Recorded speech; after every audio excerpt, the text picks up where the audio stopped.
कल हमने negative sentence पढ़े,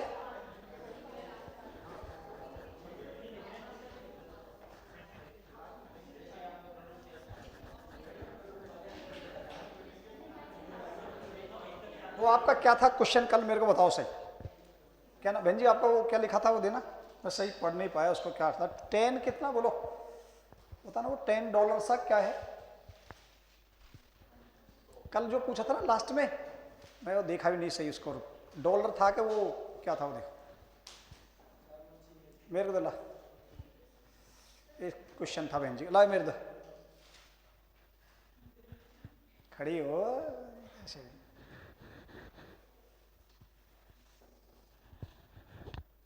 ये क्या था 8, अच्छा अच्छा, इसको मैं लिख देता हूँ।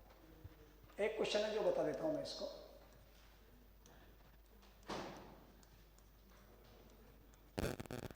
$8 is or are the price of a movie these days। यही था ना, कल देखा नहीं इसको मैंने, क्या था यही ना। देखो समझो, ये आपको यूनिट में पढ़ाया था मैंने, हो सकता है थोड़ा सा।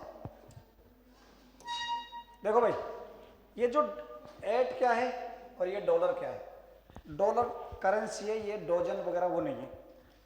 ये जो डॉलर है, रुपी, डॉलर, इसको डॉलर से लिख सकते हैं, पाउंड, पाउंड से लिख सकते हैं, दिनार वगैरह, ये जो मुद्रा है ना देशों की, इसे आप आपके जीके में भी आता कई बार, छोटी एग्जाम में आ जाता कई बार, तो उसको आप याद कर लें। ये तो रुपीज, पाउंड्स और डॉलर ऐसी यूनिट है, इसे हम प्लूरल में लिख सकते हैं। क्लियर? डॉलर, डजन, 100 वगैरह उसको नहीं लिखते हैं। ये तो करेंसी है, रुपए, डॉलर और पाउंड्स, इनका सिंगुलर और प्लूरल दोनों हो जाता है। ये काउंटेबल है। कैसी नाउन है ये? अब ये क्या है, ये काउंटिंग है, या यूं कह सकते हैं हम एडजेक्टिव। कौन सा एडजेक्टिव है? ये न्यूमरल में भी कार्डिनल है, CARDINAL। कार्डिनल का मतलब है काउंटिंग, गिनती। समझ ना आप लोग? थोड़ा सा आपको और डिटेल समझा दूं। एडजेक्टिव के प्रकार है जिसको एक न्यूमरल बोलते हैं, NUMERAL, न्यूमरल एडजेक्टिव। न्यूमरल का मतलब बेटा संख्या। न्यूमरल का मतलब क्या है? संख्यावाचक विशेषण, संख्यावाचक।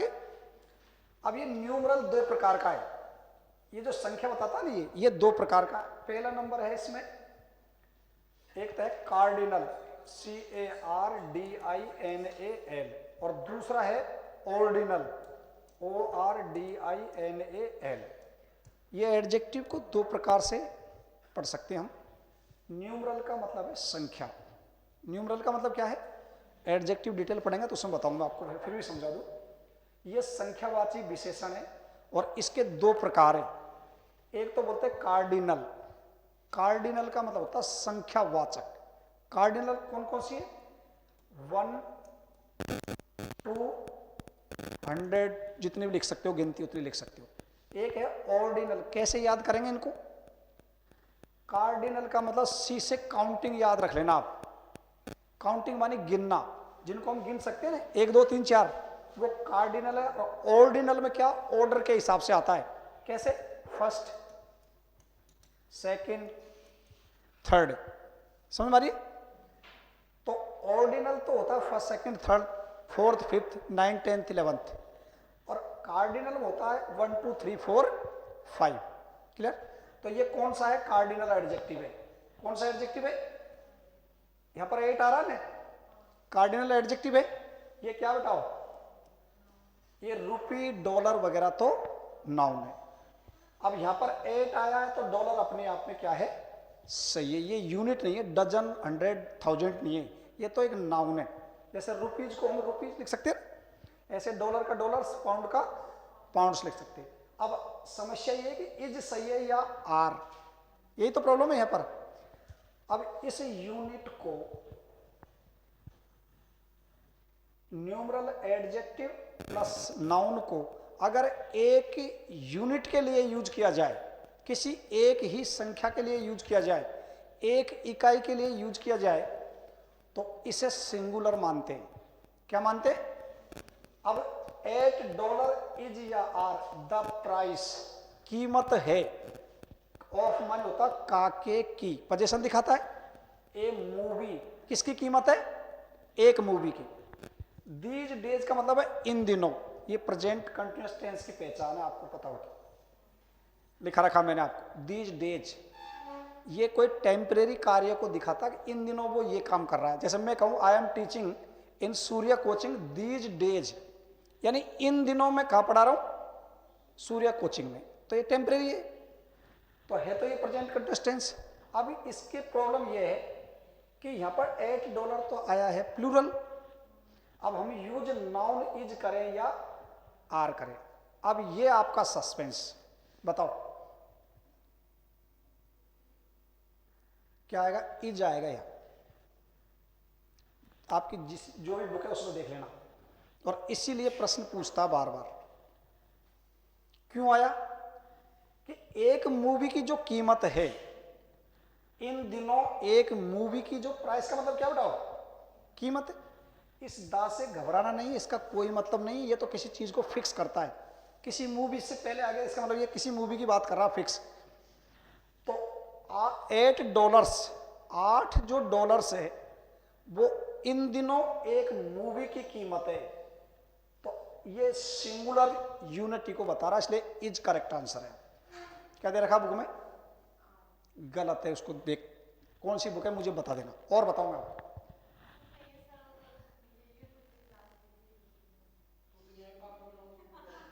यूट्यूब पे गल्ला बेलखना ही मारे महाराजी शाह। हाँ, ओ आज सिखाते हैं तुम्हें टेंस, ऐसे करते। वो क्या करते हैं, आप लोगों को अट्रैक्ट करते हैं, आप देखेंगे व्यू आएगा, उसका टाइम बढ़ेगा, तो एलोगोरिज्म का सिस्टम रहता है। ऐसा जो आता है ना, आओ यूं करने वाले आते हैं बहुत सारे।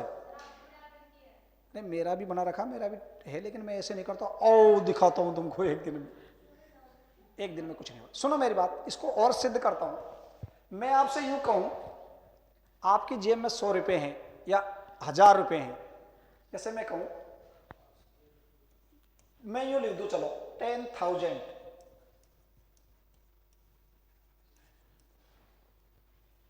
रुपीज, ये थोड़ा सा रह तो नहीं गया, मैंने इसको नाउन की वजह से छोड़ दिया शायद, कि इसको मैं नाउन में पढ़ाऊंगा। 10,000 रुपीज इज सही है या आर इन माई पॉकेट, कौन सा सही बताओ? वैसे देखा जाए तो 10 आ रहा है, ये तो न्यूमरल एडजेक्टिव का क्या है? कार्डिनल है। 1000 ये यूनिट है, और इसे हमेशा सिंगुलर में लिखा जाता है। 10,000 सही है अपने आप में, लेकिन 10 आया किसके लिए? तो ये तो प्लूरल में आएगा, ये भी सही है। अब मैं कह रहा हूं मेरी जेब में 10,000 रुपए, मेरी जेब में कितने पैसे हैं? 10,000 रुपए। अब 10,000 रुपए हैं तो वो एक यूनिट मेरी जेब में रखे हुए हैं, तो वो एक इकाई का काम कर रहा है, इसलिए यहां पर लगता तो ऐसा 10,000 रुपीज, ये तो प्लूरल होगा, ऐसा लग रहा ना, इसीलिए प्रश्न पूछता है। बच्चा क्या करेगा? तुरंत आर लगाएगा यहां, अरे 10,000 रुपये तो ज्यादा है। क्या कह रहा हूं मैं? इन माई पॉकेट, मेरी जेब में 10,000 रुपये हैं, तो ये एक यूनिटी को दिखाता है, इसलिए इसे सिंगुलर माना जाता है। क्या आएगा यहां पर? इज। अब सुनो, अगर मैं इस 10,000 रुपये को किसी अलग अलग चीजों में बांट दूं, अगर डिस्ट्रीब्यूशन कर दूं ना इसका, तब ये प्लूरल हो जाएगा। मैंने इसको नाउन चैप्टर में पढ़ाने के लिए छोड़ दिया। सब्जेक्ट वर्ब एग्रीमेंट एक जैसा ही है, ये वो नाउन से रिलेटेड ही है, लेकिन इसको मैं उसमें पढ़ा दूंगा। और समझो, इसी को मैं यूं कह दूं 10,000 rupees are to be distributed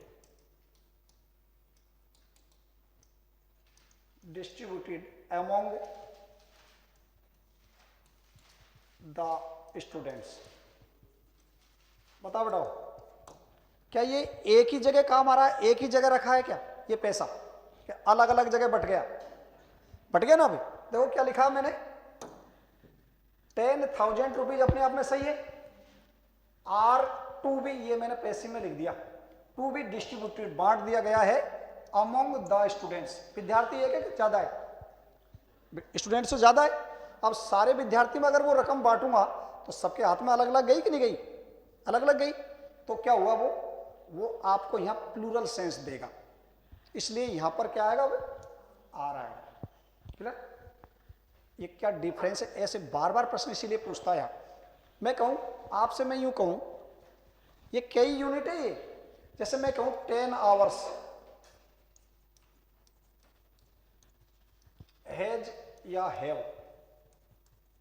been spent to watch a movie. बताओ बताओ,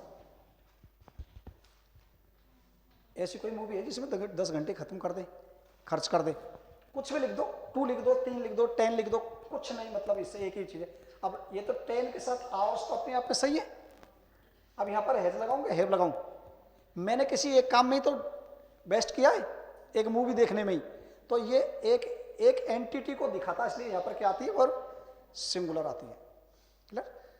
और अगर इसको मैं अलग अलग चीजों में बांट दूं ना, 2 घंटे, जैसे मैंने मूवी देखने में एंड और होमवर्क करने में या खेलने में, अगर 3-4 चीजों में बांट दूं इसको तो प्लूरल हो जाएगा, क्योंकि वो समय डिस्ट्रीब्यूट हो गया। तब यहां पर हैव का यूज करना है। इसे मैं और क्लियर आपको नाउन में कर दूंगा। ठीक है? ये इसलिए यहां पर इज सही है, जो पहला वाला है ना, कि 10,000 रुपये इन दिनों एक मूवी की कीमत, एक ही चीज पे खर्च हो रहा है। एक मूवी की कीमत कितनी है? $8। चलो, हमने पढ़ा नेगेटिव सेंटेंस। क्या इंट्रोगेटिव भी पढ़ सकते हैं हम? इंट्रोगेटिव आगे पढ़ाऊंगा मैं, 2 तरह के हैं, लेकिन फिर भी आपको आगे समझेंगे। हेडिंग लिख लो, मॉडल वर्ब्स वाले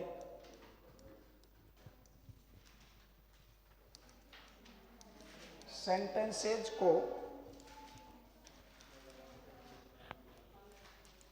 पीवी में बदलना। ऐसे हेडिंग डाल लो ऊपर, मॉडल वर्ब्स वाले सेंटेंस को पीवी में बदलना।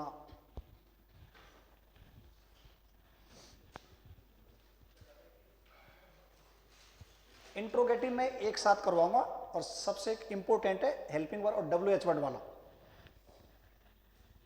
मॉडल वर्ब्स वाले सेंटेंसेज को कैसे बदल रहे हैं हम? पैसिव वॉइस में।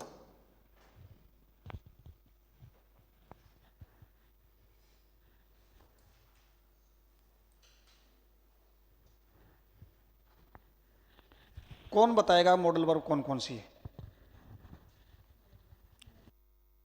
मैडम को बुलाना, ये तो चल ही नहीं रहा आज ही।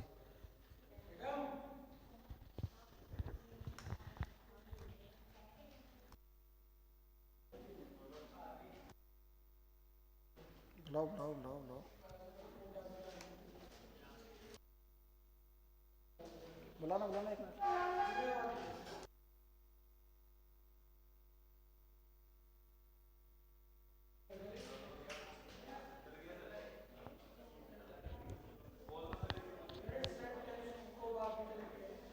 मॉडल वर्ब्स वाले सेंटेंसेज को पीवी में बदलना। ये चल नहीं रहा आज? चल रहा है? चल रहा है क्या? इसमें लाइट आ जाती है इसलिए कह रहा हूं। ठीक ठीक, चलो चलो, ओके ओके। मॉडल वर्ब्स वाले सेंटेंस को किसे बदलना है? अब बताओ कौन कौन सी है मॉडल वर्ब? मैं, माई, माई, बाप, दादा, दादी, ऐसे मतलब सही तरीके से बताओ। म्याऊं म्याऊं करते हो बकरियों की तरह? आप सुनो, ये हम पढ़ चुके, बहुत सीधा है। मैं आपको लिखना नहीं है, पहले मैं समझा दूं फिर लिखाऊंगा। मॉडल वर्ब बेटा, एक तो सेल, कौन सी है? और कौन सी है? Will, can, could, may, might, और रुक जाओ रुक जाओ रुक जाओ, फिर सेल का शुड कर दो और बिल का वुड, मस्ट, माइट तो लिख दिया ना, मस्ट। सुनो, नीड, डेयर और यूज्ड ये हेल्पिंग वर्ब भी और मेन वर्ब भी है, ध्यान रखना है। फिर भी मैं लिख देता हूं, मस्ट, आउट, आउट टू होता है एक, नीड और डेयर, ये सारी 3-4 वर्ब ऐसी है जो मॉडल वर्ब भी है। डेयर और नीड पर मैं अलग से एक क्लास लूंगा, वो हेल्पिंग वर्ब भी है और कभी कभी वो मेन वर्ब भी बनती है, प्रश्न भी आता है यहाँ से। तो ये सारी मॉडल वर्ब है जो मूड को दिखाती है, और हमने कई बार डिस्कशन किया है, तो आप यहाँ तक पढ़े, ज़्यादा नहीं। आउट टू को भी रहने दो, टू आता, टू भी में पढ़ेंगे इसे, डेयर और नीड को पढ़ लेना है, क्लियर है। अब ये सभी ऐसी वर्ब है जो हेल्पिंग वर्ब का काम करती है। किसका? हेल्पिंग वर्ब का काम करती है। इनके बाद सभी के वर्ब की कौन सी फॉर्म आती है? First form. कौन सी फॉर्म आती है? सेल बिल के साथ पढ़ा ना हमने, फर्स्ट फॉर्म आता है। तो ये कैन के, कुड के, may, might, should, would, must, dare, need, जब ये हेल्पिंग वर्ब का काम करते हैं तो इनके साथ कौन सी फॉर्म आती है? वर्ब की फर्स्ट फॉर्म। कौन सी फॉर्म आएगी? बहुत सीधा है, इनके सबके बाद पैसिव में बी चिपकाना है।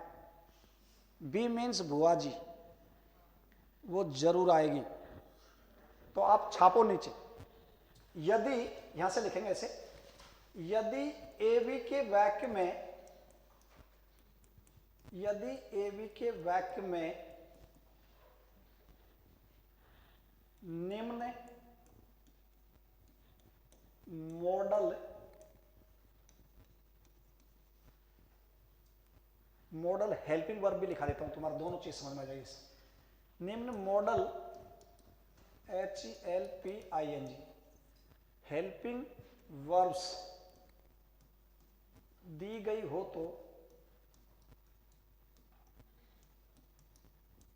तो पीवी के वाक्य में, पीवी के वाक्य में यदि एवी के वाक्य में निम्न मॉडल वर्ब्स के बाद निम्न मॉडल हेल्पिंग वर्ब्स दी गई हो तो, ये लिखा, दी गई हो तो पीवी के वाक्य में, देख लिया यहां तक, इनके बाद, इनका मतलब ये सभी हेल्पिंग वर्ब, इनके बाद बी, बीई, इनके बाद बी लगाकर, इनके बाद बी लगाकर MB थर्ड लिखते हैं, MB थर्ड लिखते हैं।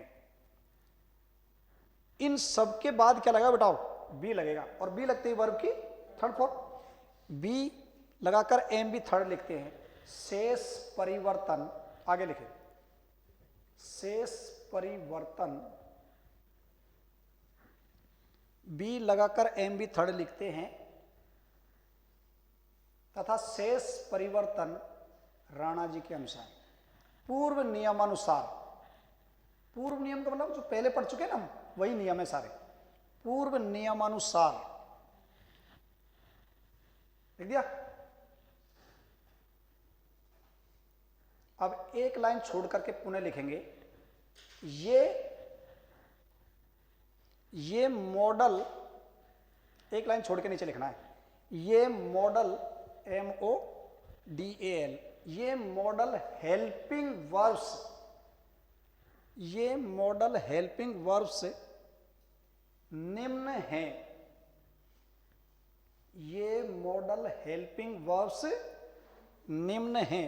अब आपको छापना, ये सेल, बिल, कैन, कुड जो मैंने लिख रखा है डेयर तक, इनको लिख लो।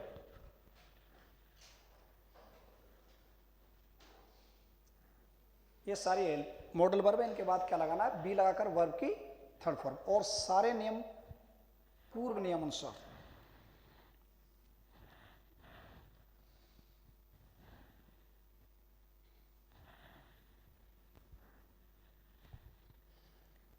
एकलव्य स्कूलों में वार्डन की वैकेंसी थी, क्या आप लोगों ने किसी ने भरा है उसमें? उसमें बीएड का कोई टंटा किसने भरा है एग्जाम है किसी? कल है आपकी एग्जाम? ओ संडे को है? कब है? अभी राजस्थान की अलाउ नहीं? 17 की एग्जाम है। तो आपकी यहाँ नहीं है कि राजस्थान स्टेट में किसी ने नहीं भरा? आपने भरा? कहाँ है सेंटर आपका? जयपुर ही है? आप तो मुस्कुराइए कि आपका सेंटर जयपुर में है। अरे मेरे बच्चे का भी है, मैं लखनऊ जाऊंगा, उसके लखनऊ से है, इसलिए कह रहा हूँ एग्जाम देना, शानदार व्यवस्था है। मैथ नहीं आ रही? आप बायो से हो, फिर भी एग्जाम जरूर देना। चलो लिख लिया सारी, ये सारी निम्न मॉडल वर्ब्स लिख लो। लिख लिया? कहीं बात ही बात में रह जाए, एग्जाम में बीकानेर पहुंच गए, लखनऊ पहुंच गए।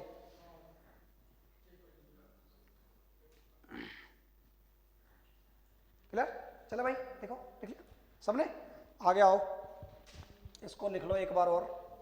इसकी वाक्य रचना लिखा देता हूं मैं तुमको। ए बी में लिख लो सब्जेक्ट प्लस मॉडल वर्ब्स। अब मैं पूरी मॉडल वर्ब्स नहीं लिखाऊंगा, आपको लिखा दिया मैंने। प्लस इनके बाद आती है मुख्य क्रिया की फर्स्ट फॉर्म, फिर क्या आएगा? ऑब्जेक्ट आएगा, प्लस ईटीसी। ये आपकी एक्टिव वॉइस की। पैसिव वॉइस में लिखना चाहो तो लिख लो।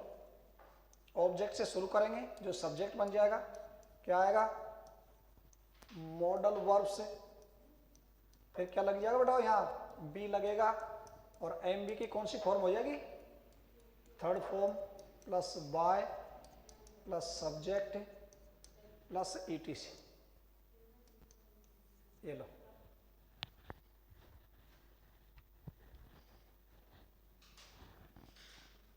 ये मॉडल वर्ब्स में समझा ना, सेल विल शुड वुड आएगा और कुछ नहीं है यहाँ पर। तो एक्टिव वॉइस में तो फर्स्ट फॉर्म आएगी, पैसे में आपको बी लगाना है इनके बाद, बस रटने की जरूरत नहीं है, समझ लो। मॉडल वर्ब आ रही है, फर्स्ट फॉर्म आ रहा तो बी लगा दो।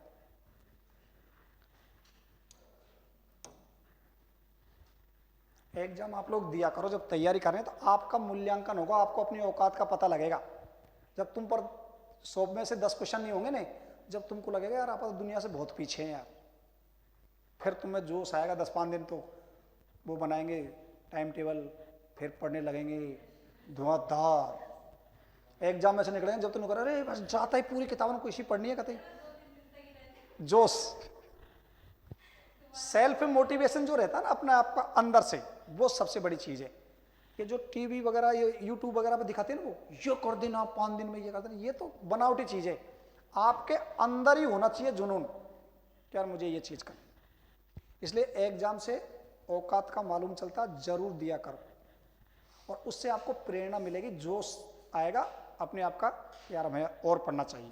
क्योंकि दुनिया बहुत लंबी चौड़ी है, आप समझ रहे हो, सूर्योदय कोचिंग के अलावा कुछ नहीं है। लिखो, आई सेल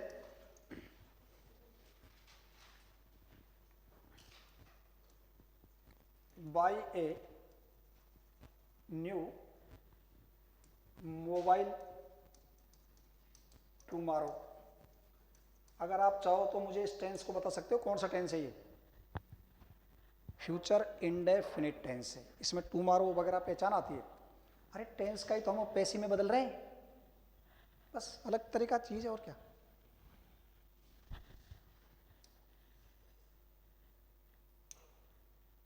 बताओ सब्जेक्ट क्या, ऑब्जेक्ट क्या है?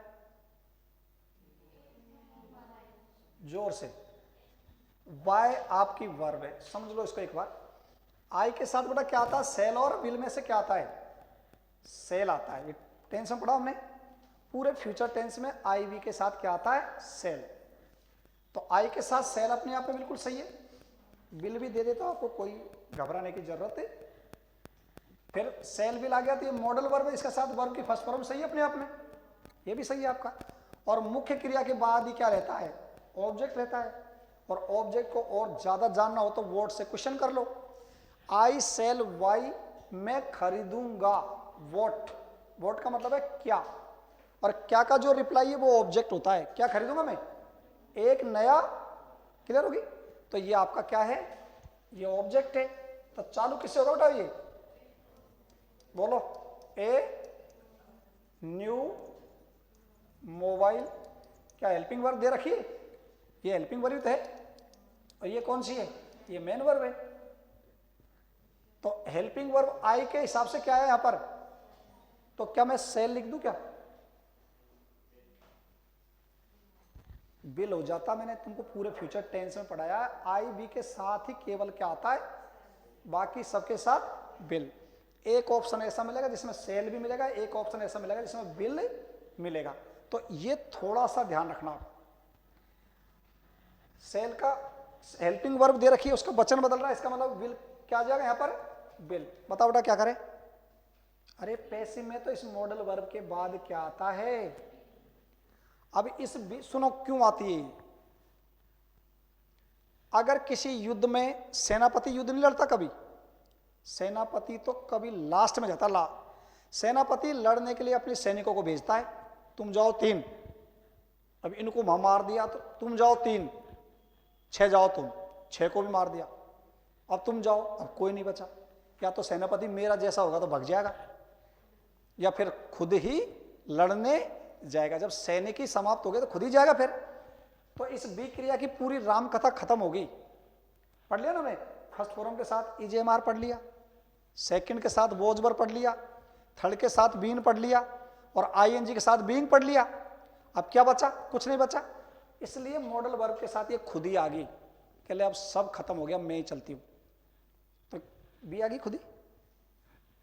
और ये फर्स्ट फॉर्म हो रहा है। ये और बता दूं मैं आपको, बी जो है ना, ये बी क्रिया, ये भी फर्स्ट फॉर्म ही है। और सेल बिल के साथ क्या आता है? फर्स्ट फॉर्म ही तो आता है। तो ये पैसिव कंस्ट्रक्शन हो गया है, तो ये फर्स्ट फॉर्म ही। लेकिन मुख्य क्रिया की कौन सी फॉर्म आती है पैसिव में? थर्ड फॉर्म आती है। तो इस बी के बाद क्या लिखना आपको?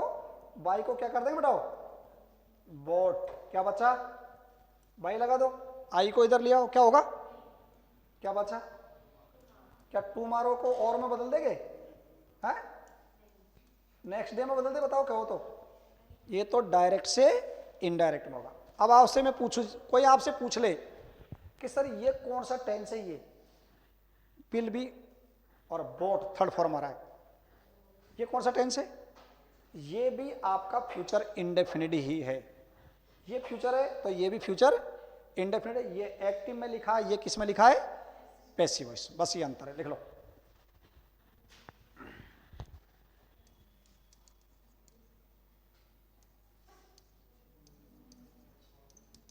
सिविल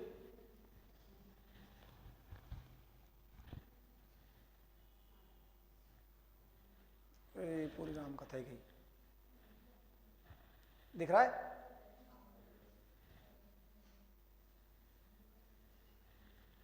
माने दे, चलो देख ले सब। अरे वेरी गुड, मैं नहीं करो, तुम बहुत एडवांस है। नंबर टी बम नंबर 1 है, इसका मतलब ये है तुम। She will donate money for the poor। लो बनाओ देख।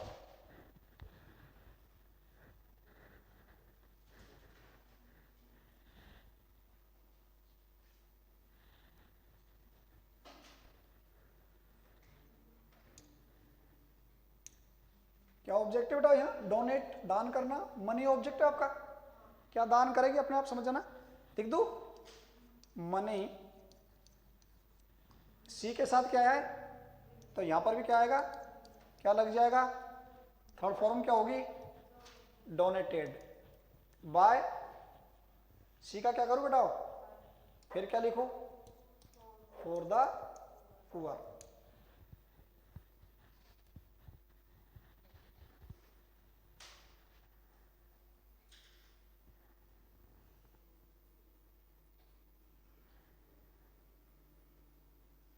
लिख दिया। अब मैं आपको एक चीज बता रहा हूं इसी सेंटेंस में और क्या कर सकता है कलाकारी। क्या मैं इसको ऐसे लिख दूं बेटा? यूं, money will be donated for the poor by me. अगर ये इस प्रकार से लिख दे आपको, फॉर द पुअर और फिर बाय प्लस सब्जेक्ट लगा दे, तो ये आपको चारों ऑप्शन में सेम मिलेगा। क्लियर है? चारों ही ऑप्शन में पैसिव वॉइस केवल ऑप्शन का गेम है, लेकिन एरर आपको इसका मेन जो फंडा होता है वो यहीं पर खत्म हो गया। ये पैसिव यहीं बन गया।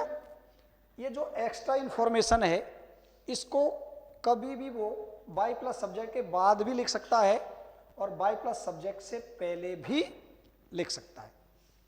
लेकिन आप समझ लेना, ये फॉर द पुअर आ रहा है, ये ऐसा है, इसको लिख सकते हैं, उसको नहीं लिख देना कि वह सांप जिसके हाथ में क्या थी, लाठी। ये भी थोड़ा सा दिमाग लगा लेना, पढ़ लेना थोड़ा सा। तो यहाँ पर आपको कोई, आपके लिए कोई टंटा नहीं है, वो तो सीधा सीधा समझ जाएगा। चारों में आपको एक जैसा ही मिलेगा। ऐसे लिखा जा सकता तो चारों में लिखेगा तो चारों में एक जैसा आएगा। आओ आगे। I can speak English and Urdu. इसको बनाओगे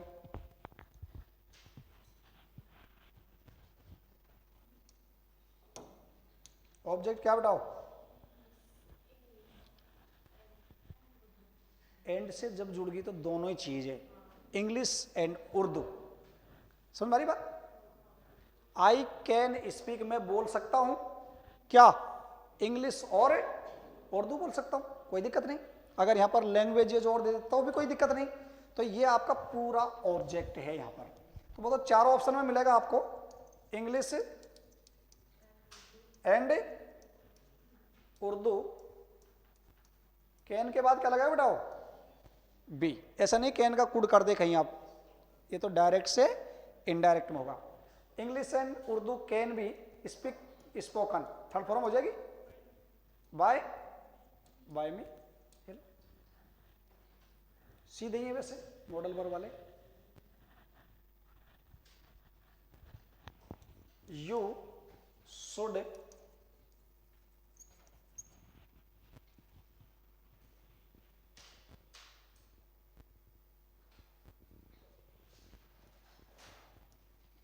help the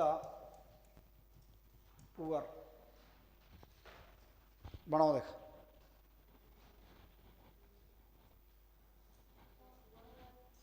the poor, very good. The poor क्या आगे बढ़ाओ, शुड के बाद क्या लग जाएगा, should be helped, should be by you. ये ना सीधे, कोई दिक्कत नहीं।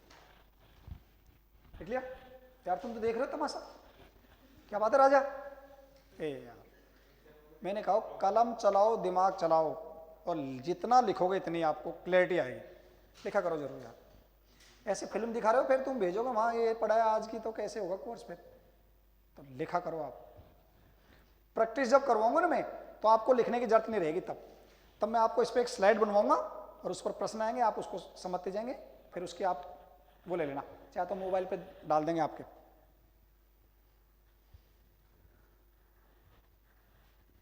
और लिखो, you must not drink wine. Wine का मतलब क्या है, शराब। से मानी सड़ा हुआ, राब मानी होता है जल, उसका नाम है शराब, जिसके पीने के बाद हिंदुस्तान उलट पुलट हो जाता है। मस्ट है ये, मस्ट MUST, कोई मस्त समझ ले इसको, MUST। You must not drink wine, आपको शराब नहीं पीनी चाहिए। क्या, किससे करें स्टार्ट बताओ, वाइन से, वेरी गुड। क्या लिखूं फिर, मस्ट, फिर अगर बी लगा दूं पहले, कल हमने खूब पढ़ा है, नोट को कभी अलग नहीं करना है। अब आपको वही नियम है, बस मस्ट बी लगा दो। और ड्रिंक की थर्ड फॉर्म क्या है, DRUN, drunk by you. Wine must not be drunk, शराब नहीं पी जानी चाहिए आपके द्वारा।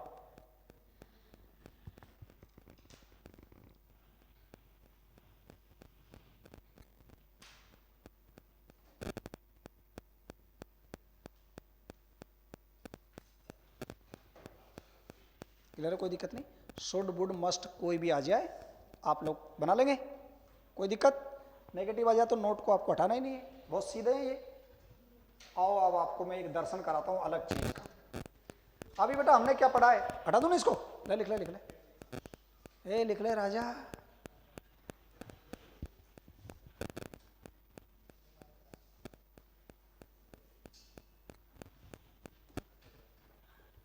ये जो ड्रिंक है ना, ड्रिंक, ये ऐसी बहुत सारी वर्ब है जिसका आई का ए हो जाता है ना जब तो होती है सेकंड फॉर्म में, और यू होते ही थर्ड फॉर्म हो जाती है। जैसे सिंगे, स्विमे, बहुत सारी वर्ब ऐसी है। चले आगे। अभी तक हमने पढ़ा सिंगल ऑब्जेक्ट, एक ऑब्जेक्ट को। किसको पढ़ा है? एक ऑब्जेक्ट वाले सेंटेंस को हमें किस में बदला है? पैसिव में। किस में बदला है? आओ मैं तुमको दर्शन कराता हूं, लिखना नहीं है कुछ भी, कलम बंद दिमाग चालू। He gave me a gift on my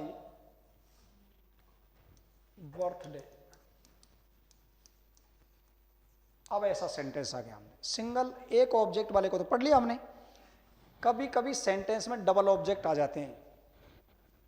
कितने ऑब्जेक्ट आते हैं बेटाओ? डबल। देखो ही क्या है, गेव क्या है, तो मी क्या है? ऑब्जेक्ट है प्रोनाउन ही है तो प्रोनाउन। ऑब्जेक्ट सब्जेक्ट कौन बनता है? या तो नाउन या प्रोनाउन। क्लियर है? तो ये अपने आप में सही है। ए गिफ्ट क्या फिर? ये भी आपका क्या है? ऑब्जेक्ट है। ही मानी उसने, गेव मानी दिया, मी मीन्स मुझे एक उपहार, ऑन माई बर्थडे किस पर दिया? मेरे जन्मदिन पर। तो ऑब्जेक्ट कितने हो गए? एक और दो। क्लियर है? ये मां की पता नहीं क्या चाहती है मेरे से, या कतई। क्लियर है? कितने ऑब्जेक्ट हो गए? ऐसे बहुत सारे सेंटेंस आएंगे जिसमें आपको दोनों से पैसिव बना सकते हैं हम। दोनों से हम पैसिव। अब थोड़ा सा भाषण सुन लो। सर ये मी को आपने यहां पर लिखा है, क्या ये मी यहां पर आ सकता है क्या? ये भी आपको कई बार सस्पेंस करता है, सस्पेंस डालता है। ये इनडायरेक्ट ऑब्जेक्ट है, यानी कि ऑब्जेक्टिव प्रोनाउन है। अब इनको क्या कहें? फर्स्ट सेकंड लिख दिया मैंने, क्या लिख दिया? फर्स्ट और। इसका मतलब पहली बात तो ये सुनो, पहले नंबर पर जो भी आएगा वो ऑब्जेक्टिव प्रोनाउन ही आएगा।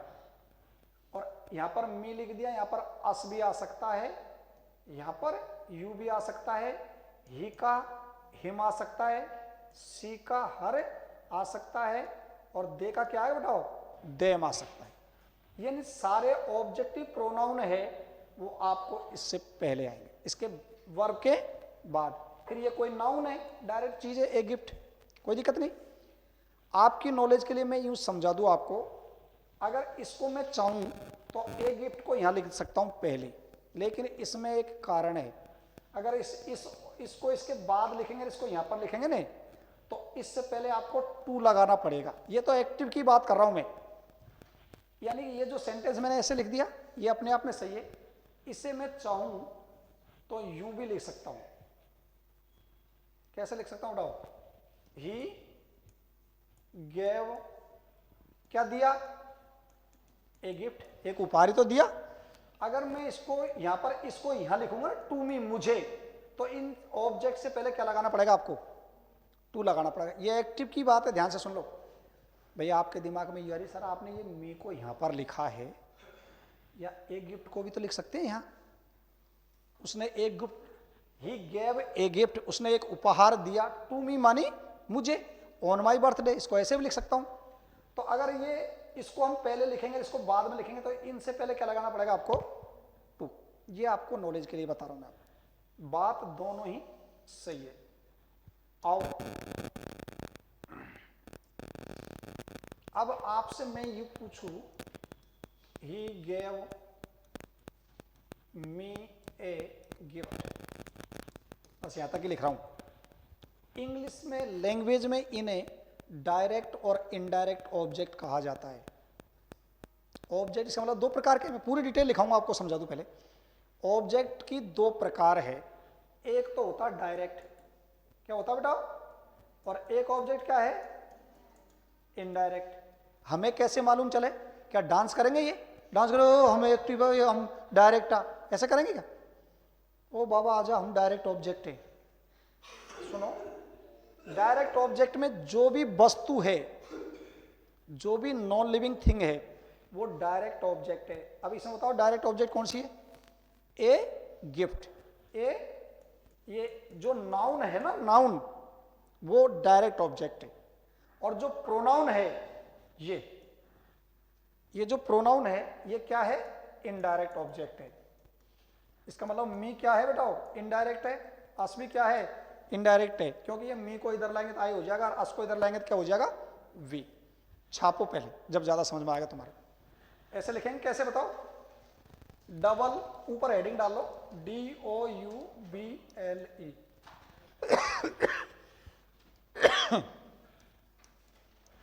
डबल ऑब्जेक्ट वाले, ऑब्जेक्ट्स वाले सेंटेंसेज को पीवी में बदलना।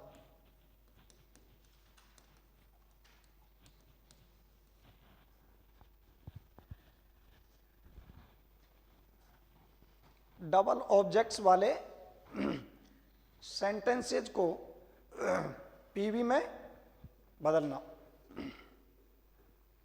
पहले मैं आपको समझा देता हूं एक सेंटेंस से, फिर डिटेल लिखूंगा।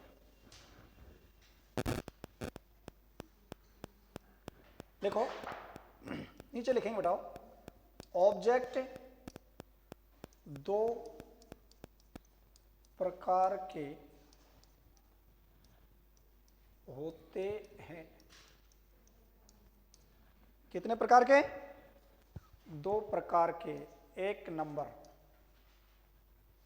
एक को मैं लिखूंगा direct, DIRECT, direct object, direct objects. अब इसमें छापो,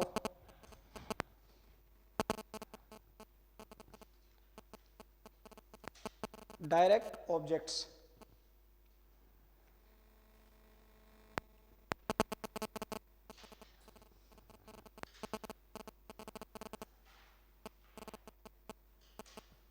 लिख दिया? तो मैं इसी में लिखा देता हूं, डायरेक्ट ऑब्जेक्ट में। ये दो प्रकार के, डायरेक्ट ऑब्जेक्ट और इनडायरेक्ट ऑब्जेक्ट। लिखो, डायरेक्ट ऑब्जेक्ट्स में लिखो, सभी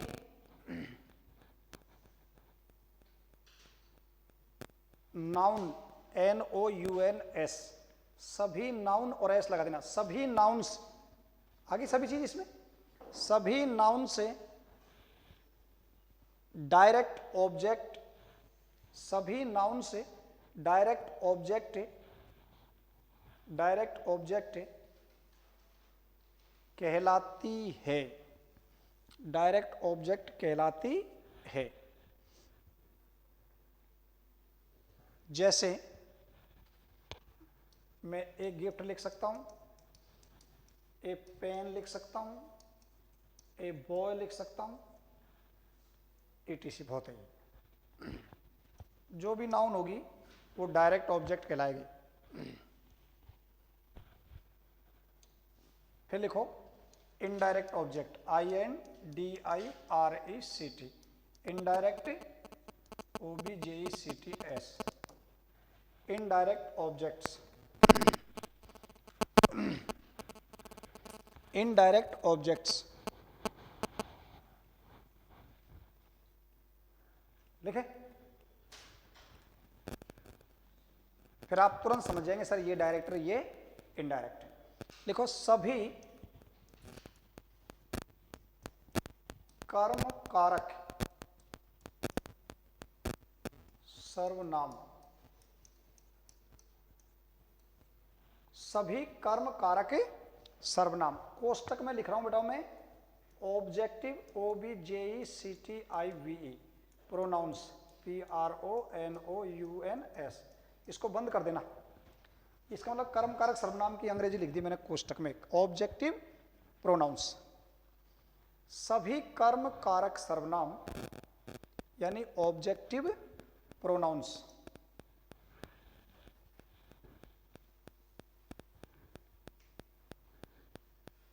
ऑब्जेक्टिव प्रोनाउंस लिख लिया। सभी कर्म कारक सर्वनाम जैसे मी, बी का अस, यू का यू, ही का होता है हेम, सी का होगा हर, हर, इट का इट, दे का देम,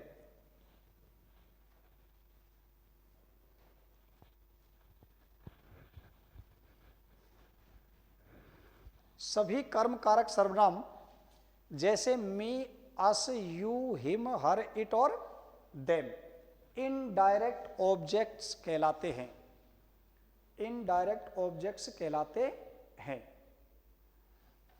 इनडायरेक्ट ऑब्जेक्ट्स कहलाते हैं। अभी तो हमने यही समझा कि डबल ऑब्जेक्ट है, डबल में कौन सा डायरेक्ट और कौन सा इनडायरेक्ट। हम इसको कई बार फर्स्ट और सेकंड से कि ये पहला ये दूसरा है ऐसे भी समझ जाते हैं, लेकिन ये समझना जरूरी है आप लोग।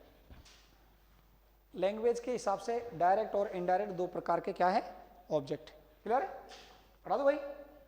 चलो अब आपसे मैं पूछूंगा पहले, फिर नियम लिखाऊंगा इनको कब कैसे यूज करेंगे। दोनों से पैसिव बना सकते हैं हम, दोनों ही ऑब्जेक्ट से पैसिव बना सकते हैं, बनाएंगे, लेकिन मैं अभी आपसे पूछ रहा हूं, लिखना नहीं है। ही गेव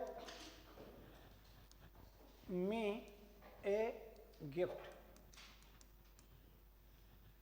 केवल इतना लिख रहा हूं मैं। आप बताओ बताओ इसमें ऑब्जेक्ट कितने, एक तो मी है और एक, बताओ इसका क्या नाम लिखूं, क्या लिखूं?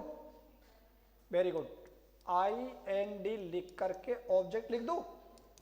चाहूं तो मैं इसे फर्स्ट सेकंड भी लिख सकता हूं, फर्स्ट और सेकंड, लेकिन लैंग्वेज पढ़ रहे तो लैंग्वेज के हिसाब से चलना है। सभी कर्म कारक सर्वनाम जो हैं वो क्या कहलाते हैं? Indirect object. क्लियर है? और जो नाउन दे रखी है वो क्या कहलाएगी बताओ? DI लिख करके ऑब्जेक्ट लिख दूं, डायरेक्ट ऑब्जेक्ट। क्लियर है? मैं इसको फर्स्ट लिखूं या सेकंड लिखूं, लेकिन ये तो पहले भी आ सकता है बाद में भी आ सकता है, फिर वो फर्स्ट सेकंड गायब हो जाएगा। तो आपको ध्यान रखना सभी कर्म कारक जो सर्वनाम है मी, अस, ये ऑब्जेक्टिव प्रोनाउन है और इनको क्या कहा जाता है? Indirect object. ऑब्जेक्ट क्यों कहा जाता है? सब्जेक्ट तो आई होगा और मी ऑब्जेक्टिव प्रोनाउन है, इसलिए ये ऑब्जेक्ट के स्थान पर आएंगे, तो इनको इनडायरेक्ट ऑब्जेक्ट कहते हैं और इसको कहते हैं डायरेक्ट। इसको छाप लो, फिर हम नियम लिखते हैं और आगे बनाना शुरू करते हैं। दोनों से बनाएंगे हम, इससे भी बना सकते हैं और इससे भी बना, तो दोनों नियम लिखाऊंगा। पहले एक जानकारी के लिए एक लिख लो इसको।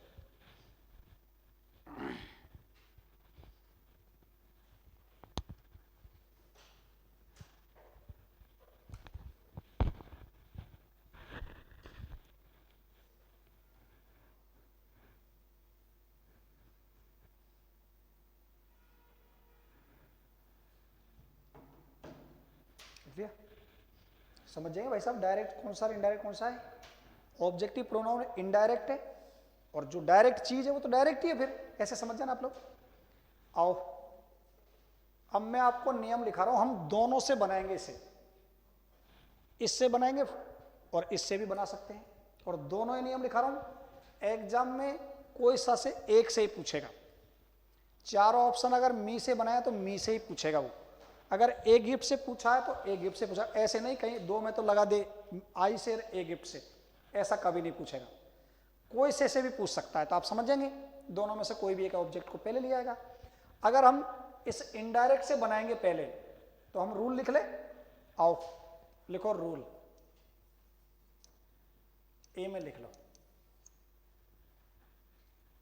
हो जाओ चालू। देखें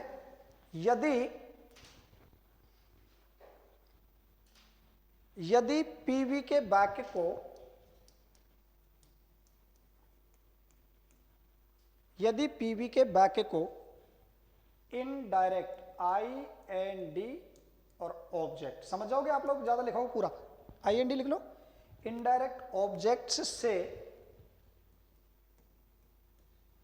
शुरू करते हैं तो यदि पीवी के, मैंने कुछ अधूरा लिखा हुआ, आप पूरा लिखना है। यदि पीवी के सेंटेंस को, ये लिख लिया ना आप लोगों ने, तो कहीं पीवी को इनडायरेक्ट, मैंने तो कम लिखा है यहां पर। यदि पीवी के वाक्य को इनडायरेक्ट ऑब्जेक्ट से शुरू करते हैं तो, लिख लिया यहां तक, तो डायरेक्ट DIRECT ऐसे लिख लो। तो डायरेक्ट ऑब्जेक्ट को, तो डायरेक्ट ऑब्जेक्ट को MB की, MB आ गया, MB की थर्ड फॉर्म के बाद,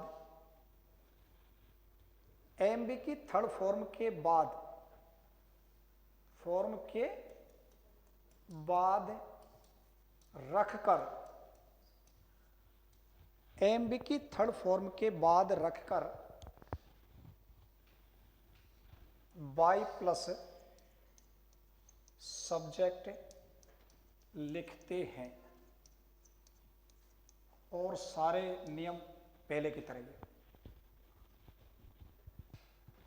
क्लियर होगी चीजें?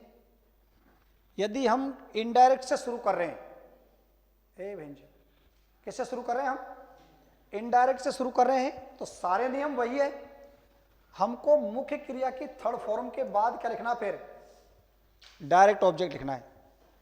थर्ड फॉर्म के बाद रखकर बाई प्लस सब्जेक्ट, वही नियम है सारे। फिर आओ एक और लिखो, फिर बी में लिखो।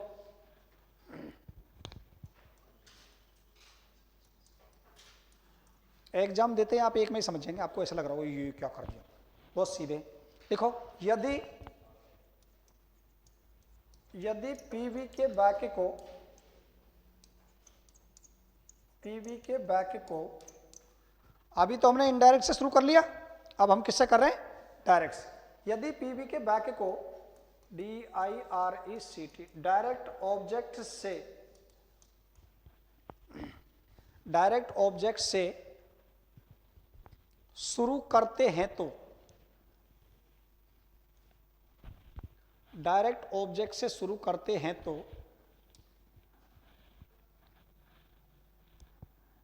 देख लिया यहां तक? यदि पीवी के वाक्य को डायरेक्ट ऑब्जेक्ट से शुरू करते हैं तो इनडायरेक्ट ऑब्जेक्ट को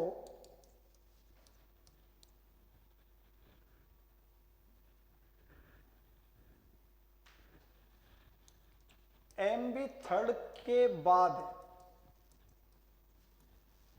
MB थर्ड के बाद टू लगाकर ज्यों की त्यों, ज्यों की त्यों, ज्यों की त्यों, ज्यों की त्यों रखकर, ज्यों की त्यों रखकर by plus subject, by plus subject, by plus subject लिखते हैं। क्लियर? सारी राम कथा बंद कर दो, एक सेंटेंस से आपको समझ में आ जाएगा। लिख दो, कर दो भाई। आओ एक सेंटेंस लिखते हैं, फिर उसको बनाते हैं दोनों से। जैसे मैंने लिखा था अभी आपको, he gave me a gift on my birthday. यही सेंटेंस लिखा ना सबसे पहले हमने, इसको लिखो और समझो इसको। हाँ बेटा, शुद्ध टाइप में लिखो, कुछ रह गया सूत्र में? काई बावड़ी हो रही है, तो देख अभी सूत्र लगाऊं। ले कोई बात नहीं, आपकी बात की मैं कदर करता हूं, पर तुझे आवश्यकता नहीं रहेगी, तू मना कर दे सर सही। अब आओ देख कैसे, ये तो मालूम चल गया यहाँ पर ऑब्जेक्ट कितने हैं बेटा। देखो ये देखो मेरी बात सुनो, अगर आपको ये जो नियम लिखा रहा हूँ ना, ये सूत्र लिखा रहा हूँ सब्जेक्ट ऑब्जेक्ट, ये ईमानदारी से कहूँ तो ये धोखा है आपके साथ। बोर्ड पर लिख लेंगे, आप छाप देंगे, फिर भूल जाएंगे। तो अब ये सूत्र उत्तरापन को नहीं, तो वैसे समझ के याद रखो, क्या दिक्कत है, ये इनडायरेक्ट है, ये डायरेक्ट है। अब मैं जब बनाऊंगा ना इसको तो आपको कॉन्फिडेंस आ जाएगा, 1 मिनट में ही सॉल्व होगा। देखो 2 ऑब्जेक्ट है बेटा, ये तो कौन सा है, इनडायरेक्ट है, ये कैसा है, डायरेक्ट है। इनडायरेक्ट क्यों कहा जाता है, ये ऑब्जेक्टिव प्रोनाउन है, इसे इनडायरेक्ट बोलते हैं। और ये क्या है, कोई नाउन है वो डायरेक्ट है। अब ये गिफ्ट को क्या मैं बदल सकता हूं क्या, एक गिफ्ट तो एक गिफ्ट ही रहेगी। ये मी को इधर ले जाऊंगा तो आई हो जाएगा। अब इसका क्या होगा, पढ़ा ना हमने शुरू में, सर्वनाम होंगे तो बदल जाएंगे, आई का मी, मी का आई। दूसरा तीसरा नियम लिखा है मैंने शुरू में ही। आप तो आओ इससे बनाता हूं मैं। अब इस मी को मैं इधर लाऊंगा तो क्या हो जाएगा, ये क्यों हुआ आप समझो, ये सब्जेक्ट है, ये वर्ब है, ये ऑब्जेक्ट है, तो ऑब्जेक्ट के स्थान पर ऑब्जेक्टिव प्रोनाउन आएगा, इसलिए यहां तो सही है। लेकिन अगर मैं इसे ले जाऊंगा यहां तो ये सब्जेक्ट बन गया, तो सब्जेक्ट में तो सब्जेक्टिव प्रोनाउन ही लिखेंगे। तो मी का क्या हो गया, आई हो गया। ये मैंने दूसरा तीसरा नियम लिखा है आपको, सर्वनाम दिए गए तो निम्न प्रकार बदल जाएंगे। और इसको मैं समझाऊं, जैसो देखो बेटा, इधर आई होगा ना एक्टिव वॉइस में, तो इधर ले जाएंगे तो क्या हो जाएगा, मी। और मी को अगर वापस यहां लाऊंगा तो क्या बन जाएगा इसका, ऐसे ही वी को इधर ले जाऊंगा तो क्या हो गया, और वापस लाऊंगा तो क्या हो जाएगा, वी। क्लियर है, क्योंकि ये सब्जेक्टिव केस है, ये आपका ऑब्जेक्टिव केस है। तो इतना तो आप लोगों को आता है। देखो मैंने आपको रूल लिखाया है, यदि इनडायरेक्ट से शुरू करते हैं तो मी का क्या हो गया बताओ, आई। अब बताओ ये कौन सा टेंस है, मुख्य क्रिया की कौन सी फॉर्म है, ये सेकंड फॉर्म है।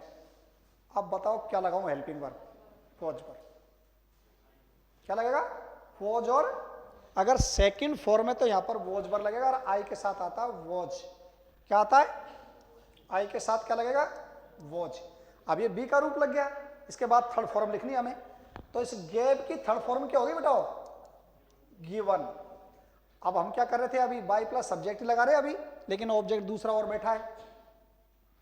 पहला नियम मैंने लिखा है आपको, यदि पैसिव वॉइस के वाक्य को इनडायरेक्ट ऑब्जेक्ट से शुरू करते हैं तो डायरेक्ट ऑब्जेक्ट को मुख्य क्रिया की थर्ड फॉर्म के बाद रखकर फिर क्या लगाते हैं, बाई प्लस सब्जेक्ट। तो अब एक गिफ्ट को यहां लगा दो और कुछ नहीं है, एक गिफ्ट। अब ऑन माई बर्थडे लिख सकते हो, या आप इसको यू भी लिख सकते हो, बाई हिम। क्या बचा, ऑन माई बर्थडे। ये लो, इससे शुरू किया तो ये पूरा आ गया। छापो इसको, एक बार और समझाऊंगा, 2-3 एग्जांपल लिखाऊंगा, ऐसे नहीं। पहले इसको लिख लो, फिर और लगा करके मैं इसको इनडायरेक्ट से भी बनाऊंगा अभी।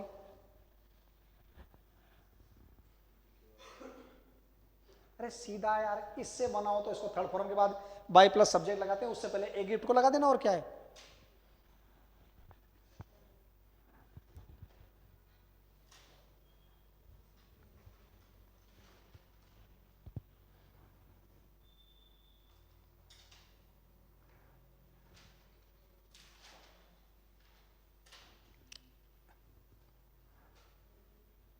I was given a gift by him. I was given माने मुझे दिया गया एक उपहार उसके द्वारा मेरे जन्मदिन पर। आओ इसको अब एक गिफ्ट से स्टार्ट कर दे क्या, देखो समझो, आओ इधर। अगर मैं इसे ए गिफ्ट से स्टार्ट करूंगा तो क्या होगा बताओ, ए गिफ्ट। टेंस तो वही रहेगा, बदलेगा नहीं। सेकंड फॉर्म में ए गिफ्ट के हिसाब से भी क्या आएगा, थर्ड फॉर्म क्या आ जाएगी, गिवन।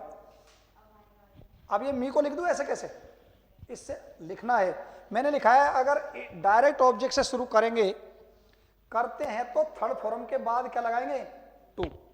थर्ड फॉर्म के बाद क्या लगाएंगे, और टू के बाद जो इनडायरेक्ट ऑब्जेक्ट है उसको एज इट इज, जो कि त्यों लिख देते हैं। पहले टू मी लिख दिया और क्या है, लेकिन इससे पहले टू लगाना जरूरी है, आपको ध्यान रखना है। टू मी का मतलब होता है मुझे, टू मी लगा करके बाई प्लस सब्जेक्ट लगा दो, वही बात है। ई का क्या हो जाएगा, हिम, और ऑन माई बर्थडे। ये लो, सीधा, बिल्कुल दिमाग पर लोड लेना नहीं है। इनडायरेक्ट से बनाते हैं तो डायरेक्ट ऑब्जेक्ट को थर्ड फॉर्म के बाद लिख देना, और इनडायरेक्ट से बनाते हैं तो थर्ड फॉर्म के बाद टू लगा करके इनडायरेक्ट ऑब्जेक्ट को एज इट इज लिख देना। एक और समझाऊंगा आप लोगों को भी। छोड़ेंगे न हम तेरा साथ, है ना ये गाना? जब तक तुम सीखोगे नहीं, जब तक आप आगे नहीं चलेंगे। सीधा ऐसे कोई लोड लेने की जरूरत नहीं है। मैं इसको यूं भी ले सकता फर्स्ट और सेकंड, फर्स्ट और सेकंड, लेकिन इसको उल्ट पुल्ट कर देगा तो फिर वो गड़बड़ हो जाएगा आपका।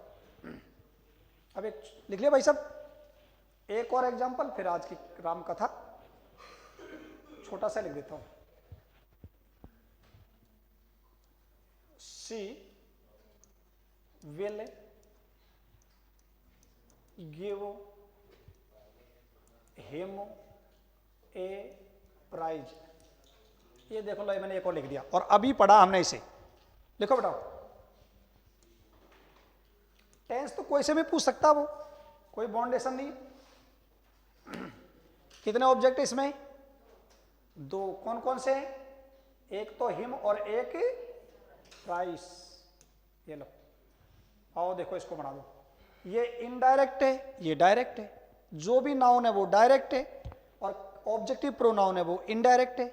आओ मैं पहले इससे बना दूं, चाहे इसको ऐसे लिख सकते हो फर्स्ट सेकंड, लेकिन लैंग्वेज में लिखना जरूरी है। आओ बेटा, इस ही को इधर ले आऊं क्या हो जाएगा? हिम का इधर लाऊंगा तो क्लियर हो गया। ये ऑब्जेक्ट के स्थान पर ऑब्जेक्टिव केस है। अब ये सब्जेक्ट बन गया, इसके लिए सब्जेक्टिव केस में आ गया। सी के साथ क्या है? विल। टेंस बदलना ही नहीं है आपको, तो ही के साथ भी क्या लगेगा? अभी पढ़ा। इसके बाद पैसिव में क्या लगता है? थर्ड फॉर्म क्या हो जाएगी? गिवन। यहां तक तो वही चीज है, कुछ नहीं करना बहन जी। इससे चालू करना है तो इसको थर्ड फॉर्म के बाद रखना है, बस खेल खत्म। गिवन ए प्राइज बाय सी का क्या हो जाएगा? हर। ये लो, और लिखाऊं मैं एक और आपको। इसका ए प्राइस से और शुरू कर देता हूं मैं, दोनों समझ लो।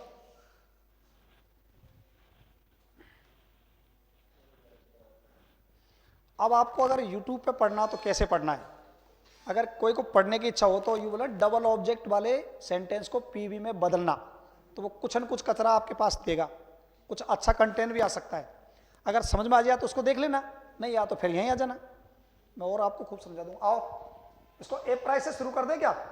देखो इधर देखो, ए प्राइस से शुरू कर दें। ए प्राइज, हेल्पिंग वर्ब क्या बेटा हो?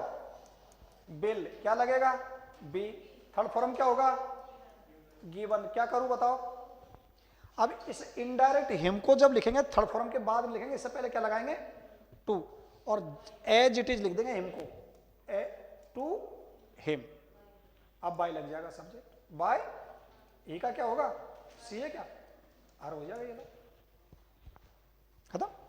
और अच्छी तरह पढ़ लेना और मैं आपको समझा दूंगा, और सेंटेंस बहुत सारे समझाऊंगा, कोई दिक्कत नहीं।